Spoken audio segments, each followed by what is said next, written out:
Welcome to the congregation of Yahweh. We're here on Yahweh's Sabbath day to fellowship with one another and to study the Word. Greetings to those on the internet. We hope that the messages are a blessing to you. Today's message was inspired by a ministry recently. I was listening to a message and I heard the minister say that paying your tithes will keep you out of hell. And I was like, wow, that is a bold statement. And also that your tithe was the key to heaven. And I was like, man, these are some doctrines that I haven't heard. Where's he getting all this?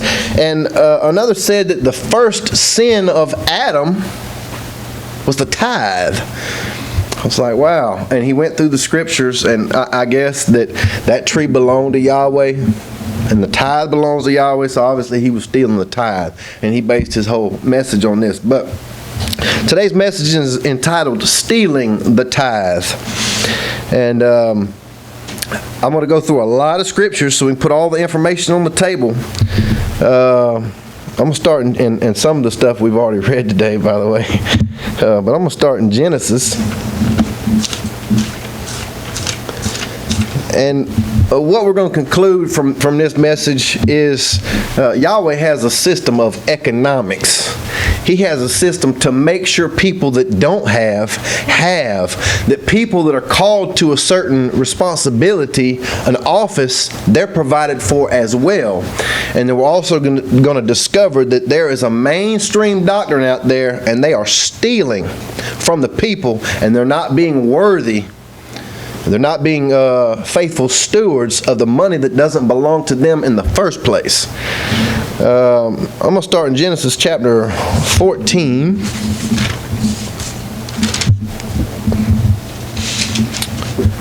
And verse 16. Now this is after Lot had been taken captive. Somebody came and told Abram, hey, he's been taken. So they went and delivered his brother and the family and all the spoils. So in verse 16 it says, so he brought back all the goods and also brought back his brother Lot and his goods, as well as the women and the people. And after his return from the defeat of Kedor Laomar, this has a Hebraic translation to it, so some of the words will be a little different. And the sovereigns who were with him, the sovereign of Sodom, came out to meet him at the valley of Shaweh, that is the sovereign's valley. And Melchizedek, sovereign of Salem, brought out bread and wine. Now he was the priest of the Most High El. And he blessed him and said, blessed be Abram of the Most High El, possessor of the heavens and earth. And blessed be the Most High El, who has delivered your enemies into your hand. And he gave him a tenth of all. So Abram gives a priest a tenth of all he had taken. I'm going to flip over to Genesis chapter 28.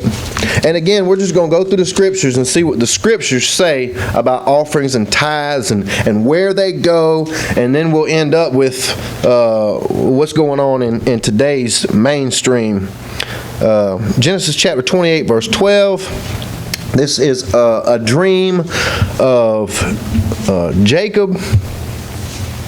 And I'm not going to go through the dream, but he has a dream. And he sees angels coming up and down on a ladder. And I'm going to pick up in verse 16. And Jacob awoke from his sleep and said, truly, Yahweh is in this place, and I did not know it. And he was afraid and said, how awesome is this place? This is none other than the house of Elohim, and this is the gate of the heavens.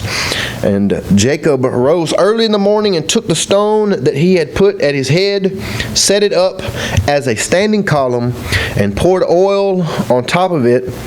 And he called the name of that place Bethel. However, the name of that city had been Luz previously. And Jacob made a vow, saying, seeing Elohim is with me, and has kept me in this way that I am going, and has given me bread to eat and a garment to put on. He recognized where all his sustenance came from. When I have returned to my father's house in peace, and Yahweh has been my Elohim, then this stone which I have set as a standing column shall be Elohim's house, and of all that you give me I shall certainly give a tenth unto you. The Hebrew word for tithe is tenth. Now, it doesn't, as we read throughout the scripture, it doesn't say how he distributed that tenth or how he gave the tenth to him, but we'll see evidence in scripture of how the tenth is given. And just a little side note, this story of this anointed stone and the ladders are very symbolic, something worthy of deep study. Exodus chapter 23.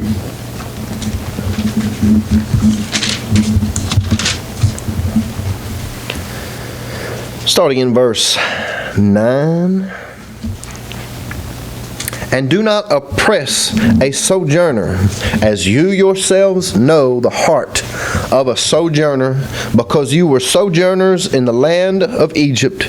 And for 6 years you are to sow your land, and shall gather its increase. But the 7th year you are to let it rest, and leave it, and the poor of your people shall eat. And what they leave, the beasts of the field eat. Do the same with your vineyard and with your olive yard. 6 days you are to do your work, and on the 7th day you rest, in order that your ox and your donkey might rest, and the son of your female servant and the sojourner be refreshed. And in all that I have said to you, take heed, and make no mention of the name of other mighty ones. Let it not be heard from your mouth. 3 times in the year you are to observe a festival to me. Guard the festival of unleavened bread. 7 days you eat unleavened bread, as I commanded you, at the time appointed in the month of Abib, for in it you came out of Egypt. And do not appear before me empty-handed. And the festival of the harvest, the first fruits of your labors, which you have sown in the field, and the festival of the ingathering at the outgoing of the year, when you have gathered in the fruit of your labors from the field. 3 times in the year all your males are to appear before the master Yahweh. Now, back there in verse 11, in the 7th year, you leave it for the poor. And it was also commanded, if you drop something, don't turn around and go back and get it. And also, I believe, leave the corners. Around the corners also for the poor. I believe that's what Ruth was doing. Continue on in Exodus chapter 34.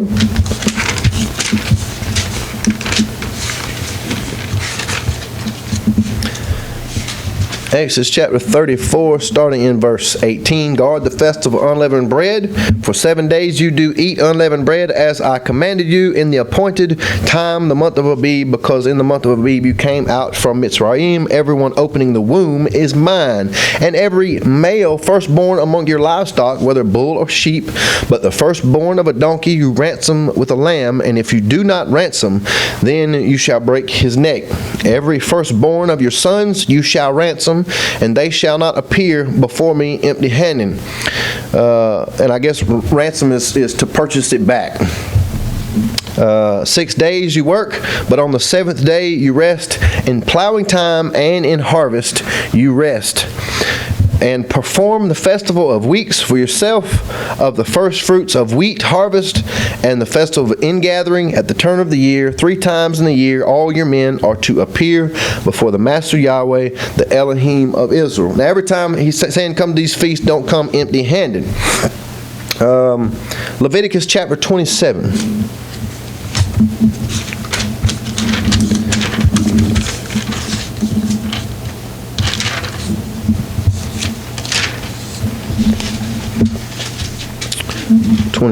And verse 30. And all the tithe of the land of the seed of the land or of the fruit of the tree belongs to Yahweh. It is set apart to Yahweh. So the seed and the fruit of the trees, the tithe of the seed and the fruit of the trees belongs to Yahweh. If a man indeed redeems any of his tithes, he adds 1/5 to it. So if you want to purchase it back, you got to monetarily add 1/5 to it. And the entire tithe of the herd and of the flock, all that passes under the rod, the 10th one is set apart to Yahweh. He does not inquire whether it is good or spoilt, nor does he exchange it. And if he exchanges it at all, then both it and the one exchanged for it are set apart. It is not redeemed. These are the commandments which Yahweh commanded Moshe for the children of Israel on Mount Sinai. I love that verse. It just sums up the whole book. Some people believe there's only 10 commandments and you only got to keep 9 of them. But anyway, Numbers chapter 18.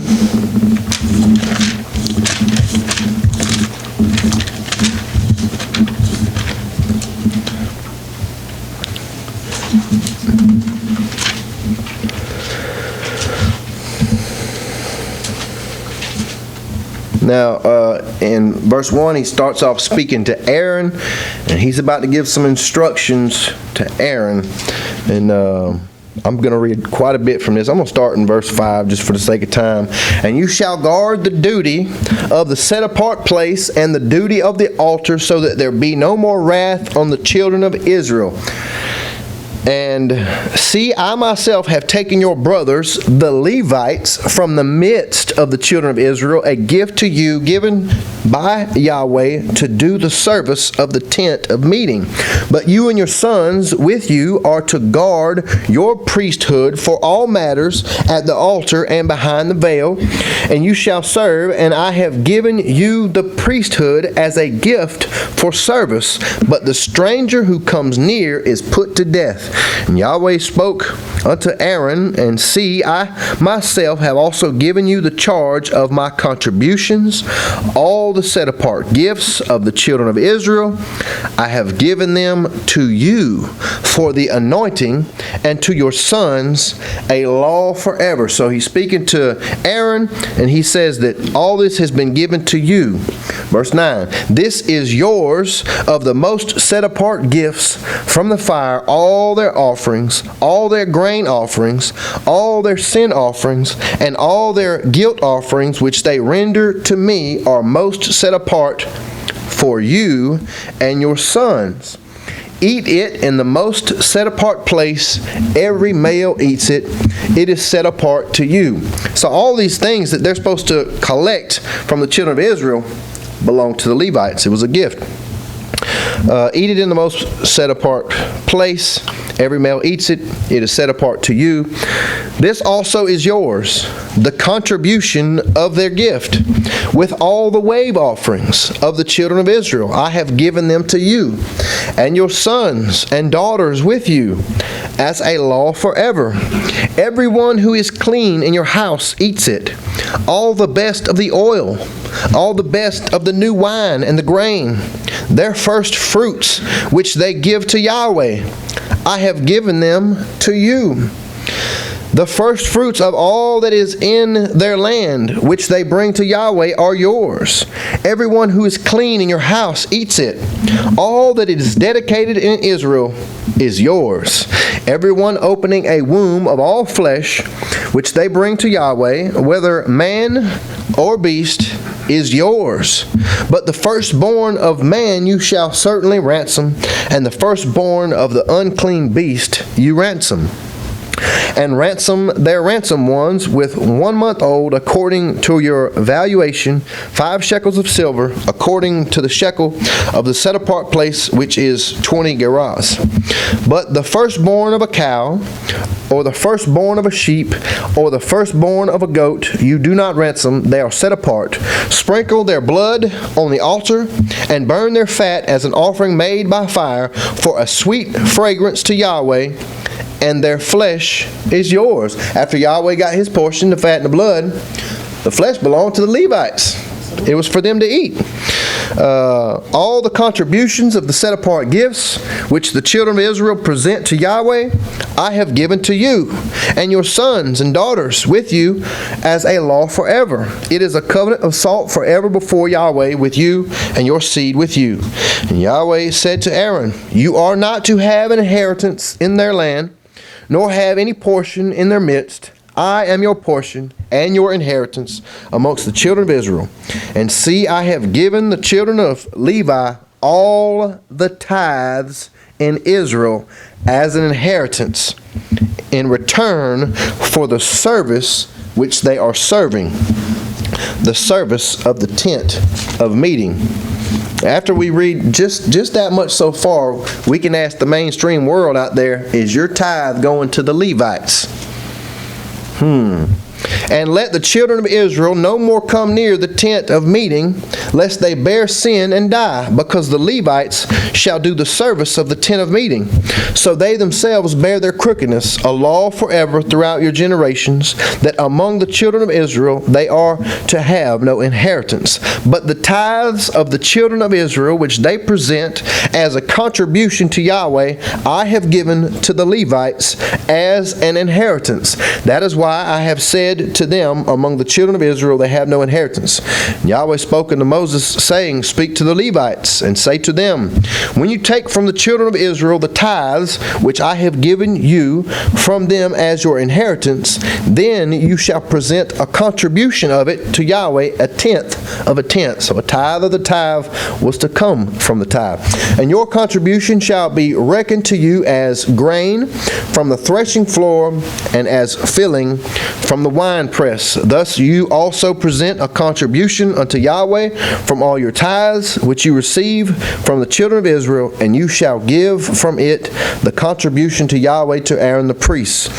From all your gifts you present every contribution due to Yahweh, from all the best of them, the set apart of them.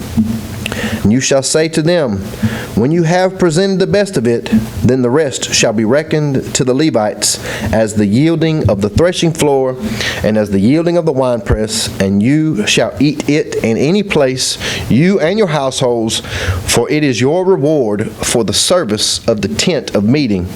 And bear no sin because of it when you have presented the best of it, and do not profane the set apart gifts of the children of Israel, lest you die.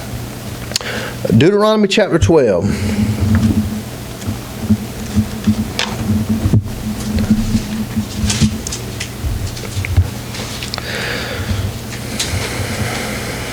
Starting in verse, I know we read some of this today by coincidence. Revelations chapter 12, I'm going to start in verse 5.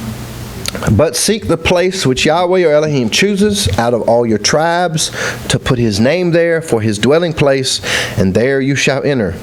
And there you shall take your burnt offerings and your tithes and the contributions of your hand and your vowed offerings and your voluntary offerings and the firstlings of your herd and of your flock. And there you shall eat before Yahweh your Elohim, and shall rejoice in all that you put your hand to do, you and your household, in which Yahweh your Elohim has blessed you. Do not do as we are doing here today, each one doing whatever is right in his own eyes, because you have not yet entered into the rest and inheritance which Yahweh your Elohim is giving you. But you shall pass over the Jordan, and shall dwell in the land which Yahweh your Elohim is giving you to inherit. And he shall give you rest from all your enemies round about, and you shall dwell in safety. And it shall be that unto the place which Yahweh your Elohim chooses to make his name dwell there, there you are to bring all that I command you, your burnt offerings, and your tithes, and the contributions of your hand, and all your choice offerings which you vow to Yahweh.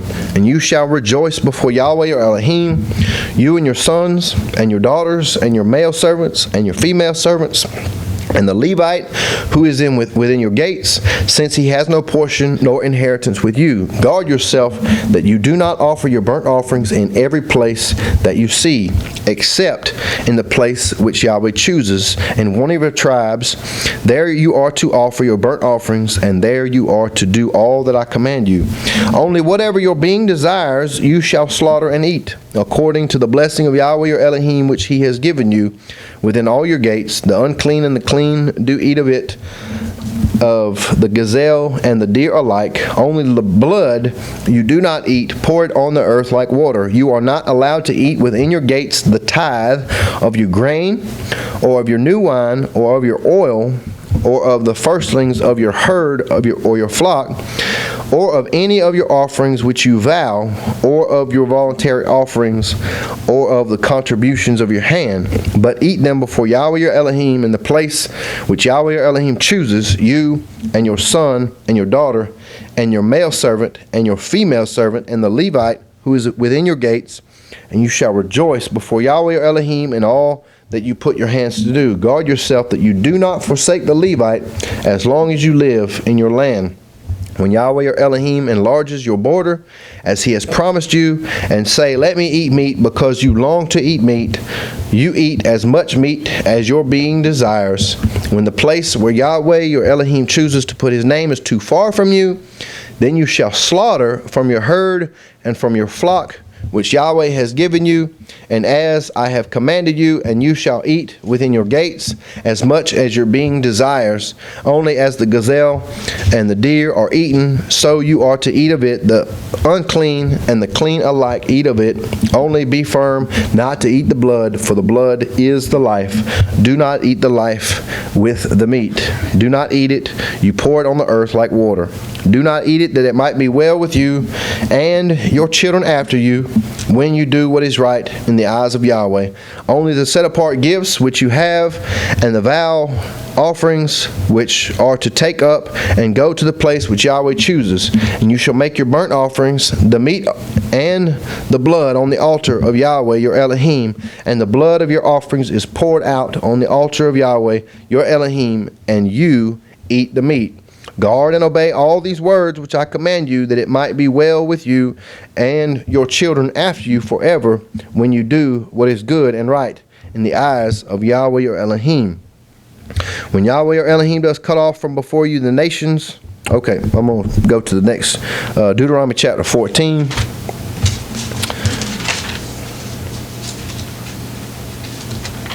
And verse 22. You shall tithe without fail all the yield of your grain that the field brings forth year by year. And you shall eat before Yahweh your Elohim in the place where he chooses to make his name dwell.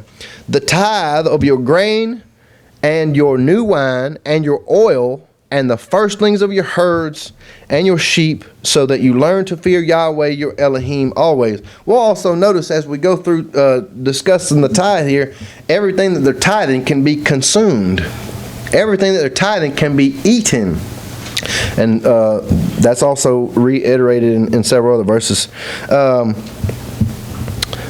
Verse 24, but when the way is too long for you, so that you are not able to bring the tithe, or when the place where Yahweh your Elohim chooses to put his name is too far from you, when Yahweh your Elohim is blessing you, then you shall give it in silver, and shall take the silver in your hand, and go to the place which Yahweh your Elohim chooses, and you shall use the silver for whatsoever your being desires, for cattle, or sheep, or wine, or strong drink, and whatsoever your being desires, and you shall eat there before Yahweh your Elohim, and you shall rejoice, you and your household.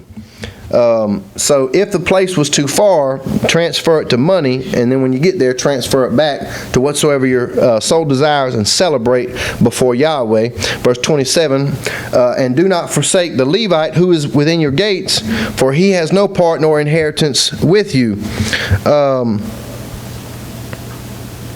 I saw a ministry the other day. They were asking people to send in their tithes so we can send it to Israel. I'm not speaking for or against that, but I don't think he was actually, he wasn't telling where the money was going. He was just saying, send in your tithes so we can send it to Israel. I'm sure that he was using a few verses out of the scriptures that it needed to go where the place where his name was dwelling. Continue on. At the end, verse 28, at the end of every third year, you bring out all the tithe of your increase of that year and store it up within your gates. And the Levite, because he has no portion nor inheritance with you, and the sojourner, and the fatherless, and the widow, who are within your gates, shall come and eat and be satisfied, so that Yahweh your Elohim does bless you in all the work of your hand which you do. So here we see in the third year, a tithe being set apart for those who have not. So just so far, we see that when we come to the feast, we don't need to come empty-handed. I don't believe it actually tells you exactly how much you need, but don't come empty-handed, accordingly as He has blessed you. And then there is a tithe specifically for the priests to perform their duties. They don't have an inheritance, so the rest of the people will provide their living expenses. They could live. And in the New Testament, we'll see something that's similar, but doesn't necessarily apply. People tend to take that out of context. And then we have this in the third year for the poor. So if you're out there in the mainstream world and they are teaching you to give a tenth of all your increase, we need to see if that increase is going for the feasts, if that increase is going for the priests, or if that increase is going for the poor. And if people were being faithful with that money that's being robbed out there, we wouldn't have poor in this country. There are millions of dollars coming in to build huge multi-million-dollar buildings with $100,000 stained glass windows, with preachers who are accumulating a paycheck like they play in the NFL or something. And we're not seeing a biblical application to the tithing system. And if we were, there would a lot of hungry people would be fed today. But the Levites aren't active today. They're not performing temple services. The vast majority of the mainstream world has no clue what the feasts are, nor do they realize they are the plan of salvation that point to the Son, future salvation plan of the Son. And the poor are totally being neglected and shut out. Continue on in Deuteronomy chapter 16. Oh, while we're here, check out the verse in 15, chapter 15. It talks about the year of release, and then in verse 4 it says, "Only there should be no poor among you, for Yahweh does greatly bless you." He blesses the people so much, and when they give in return, there won't be poor, because He has a perfect economic system. Continue on to 16 verse 1. "Guard the month of Abib and perform the Passover of Yahweh your Elohim. For in the month of Abib Yahweh your Elohim brought you out of Mitzrayim by night. And you shall slaughter the Passover to Yahweh your Elohim from the flock and the herd in the place where Yahweh chooses to put His name. Eat no unleavened bread with it. For 7 days you eat unleavened bread with it, bread of affliction, because you came out of the land of Egypt in haste, so that you remember the day in which you came out of the land of Egypt all the days of your life. And no leaven should be seen with you in all your border for 7 days, neither should any of the meat which you slaughter in the evening on the first day stay all night until morning. You are not allowed to slaughter the Passover within any of your gates which Yahweh your Elohim gives you, but at the place where Yahweh your Elohim chooses to make His name dwell, there you slaughter the Passover in the evening at the going down of the sun at the appointed time you came out of Egypt. And you shall roast and eat it in the place which Yahweh your Elohim chooses. And in the morning you shall turn and go to your tent. 6 days you eat unleavened bread, and on the 7th day there is a closing festival to Yahweh your Elohim. You do no work. Count 7 weeks for yourself. Begin to count 7 weeks from the time you begin to put the sickle to the grain.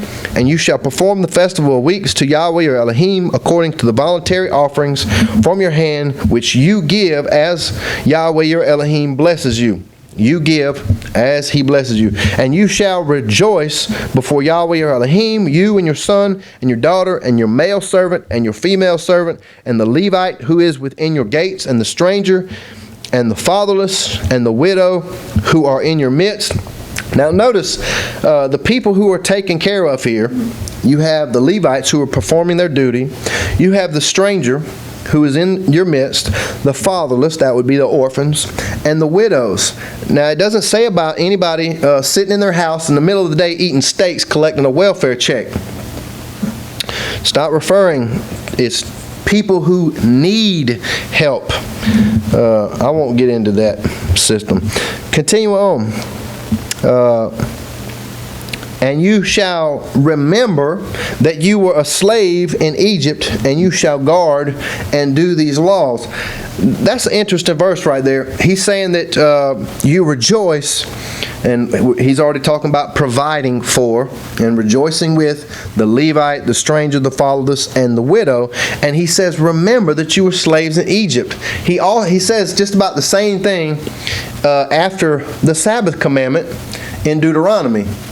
When he talked about the Sabbath in Egypt, he says, you keep the Sabbath for he created it, and in 6 days, on the seventh day he rested it. But in Deuteronomy, he says, let your servant rest. And then he says the same thing. And remember that you were slaves in Egypt. A lot of people say that, well, in Exodus, the Sabbath was a memorial of creation, and in Deuteronomy, it's a memorial of being in Egypt. But actually, I believe that's a little misconstrued. He says, make sure that everybody rests because you were slaves in Egypt. Remember, so before you put harshness and hard labor on somebody on the Sabbath, you remember that you were slaves too. Everybody needs a break. Continue on. Perform the festival of booths for 7 days after the ingathering from your threshing floor and from your winepress. You shall rejoice in your festival, you and your son and your daughter and your male servant and your female servant and the Levite and the stranger and the fatherless and the widow who are within your gates. For 7 days you shall observe a festival to Yahweh your Elohim in the place which Yahweh chooses, because Yahweh your Elohim does bless you in all your increase and in all the work of your hands, and you shall be only rejoicing. 3 times a year all your males appear before Yahweh your Elohim in the place which he chooses, at the festival of unleavened bread, and at the festival of weeks, and at the festival of booths, and none shall appear before Yahweh empty-handed. Again, we see a system of economics. But each one with a gift of his hand, according to the blessing of Yahweh your Elohim, which he has given you. And we'll also see a little later on that he's going to test the people with the tithe, and he's going to bless them because of it. Deuteronomy chapter 26.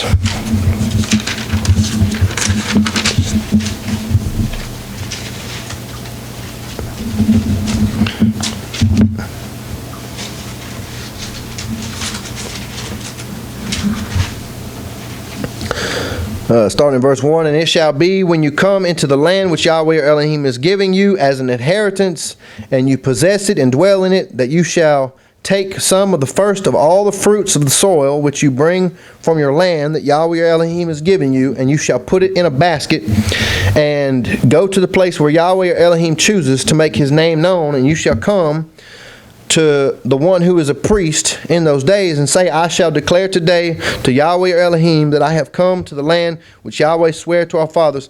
So he brings a basket to the priest, and he basically recites the history of Abraham and coming out of Egypt and all that. I'm going to skip along for the sake of time.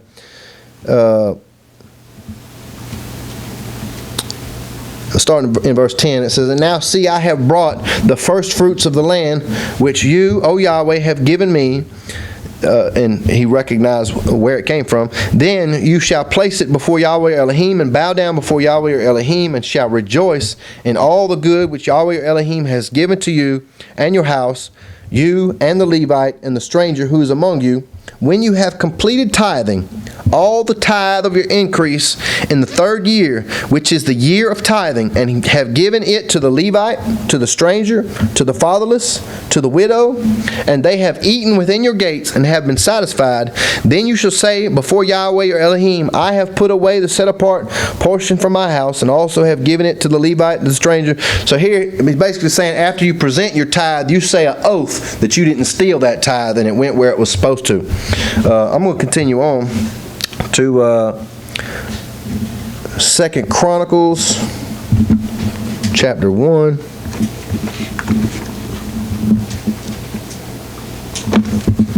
I know it's a lot of information, but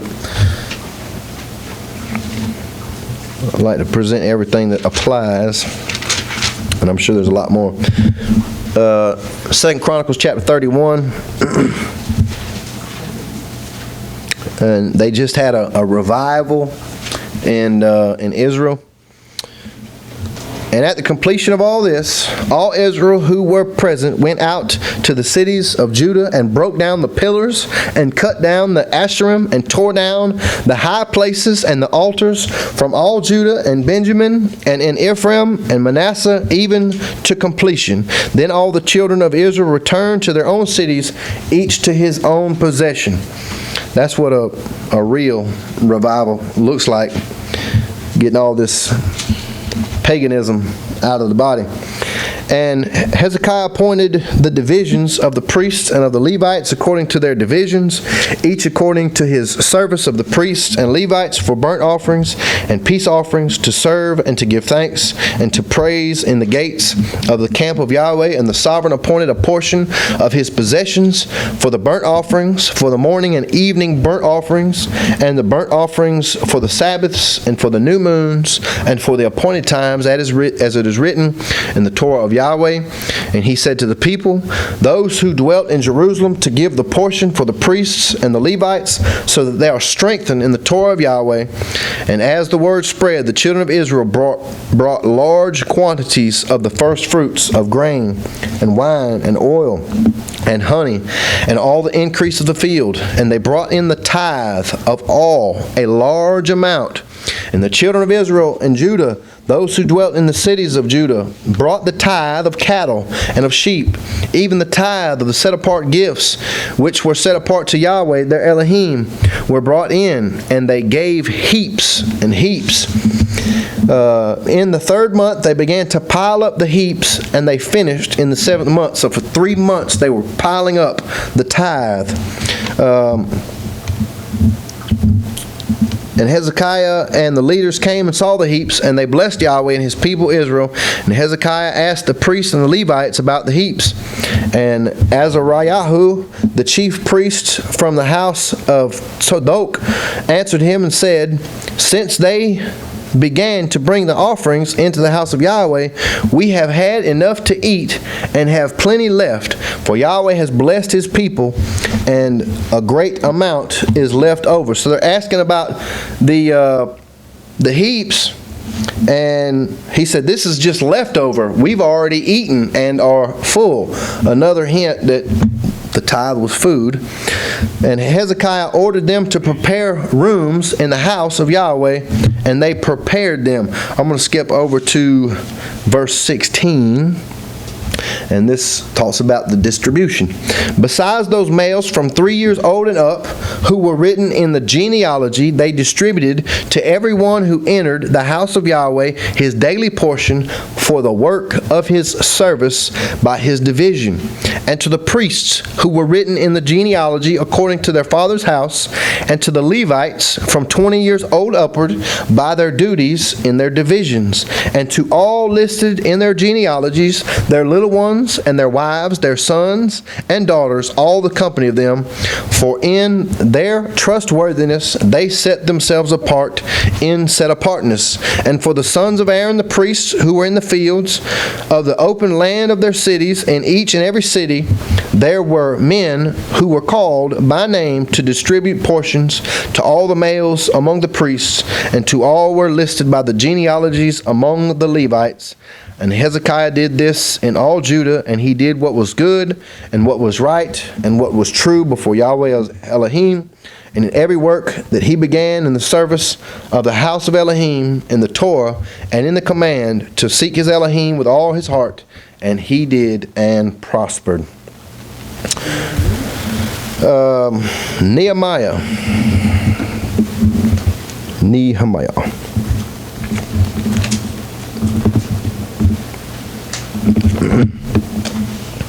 Chapter 10. We're coming to a conclusion here in just a minute. Nehemiah chapter 10.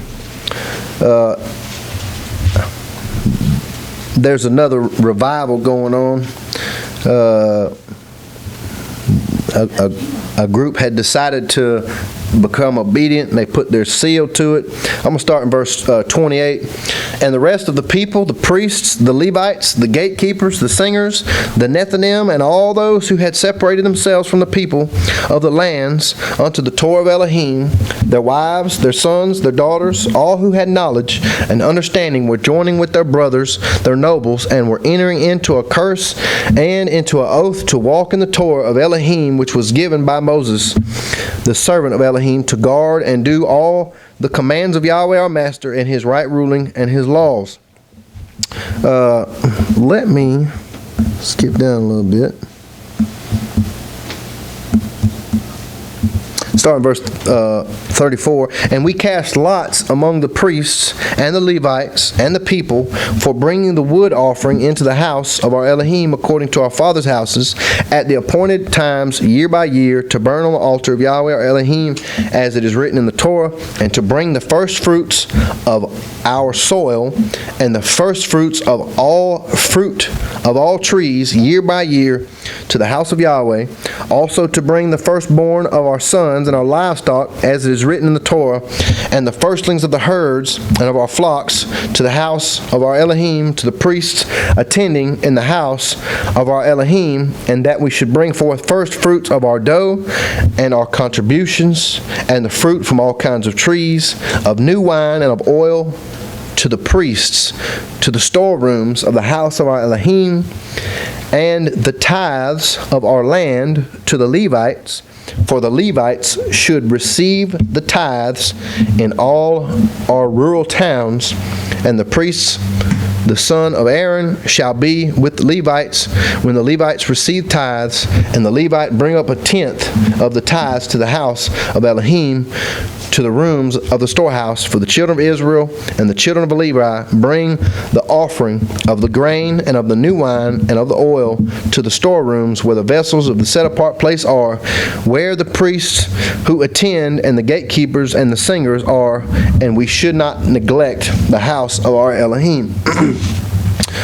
Chapter 12.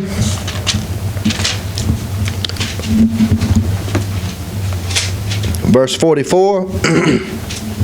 And on that day some were appointed over the rooms for the stores, for the contributions, for the first fruits, for the tithes, to gather into them from the fields of the cities the portions required by the Torah for the priests and for the Levites. For Judah rejoiced over the priests and Levites who stood up. So again, here it says that they had a storehouse for all the contributions, the first fruits, the tithes that they gathered in for the fields, and it was for the priests and the Levites. Chapter 13.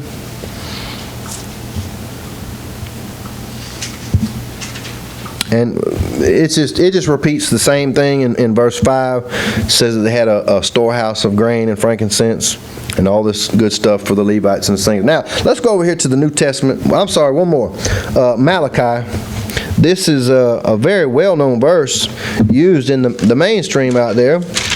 And I believe it's taken out of context a little bit. Start in verse 7. From the days of your fathers, you have turned aside from my laws and did not guard them. Turn back to me, and I shall turn back to you. Kind of sounds like James. Draw near to him, and he'll draw near to you. Saith Yahweh of hosts, but you said, in what shall we turn back? Would a man rob Elohim? yet you are robbing me. But you said, in what have we robbed you? In the tithe and the offering. You have cursed me with a curse, for you are robbing me, this nation, all of it. Bring all the tithes into the storehouse, and let there be food in my house. Again, we see bringing the tithe into the storehouse so that there may be food. And please prove me in this, saith Yahweh of hosts, whether I do not open for you the windows of the heavens, and shall pour out for you boundless blessing. You do what you're called to do, and He will pour out blessings. And in verse 11, and I shall rebuke the devourer for you, so that it does not destroy the fruit of your ground, nor does the vine fail to bear fruit for you in the field, saith Yahweh of hosts. And all nations shall call you blessed, and you shall be a land of delight, saith Yahweh of hosts. Now, on a few things in the New Testament, Matthew chapter 23.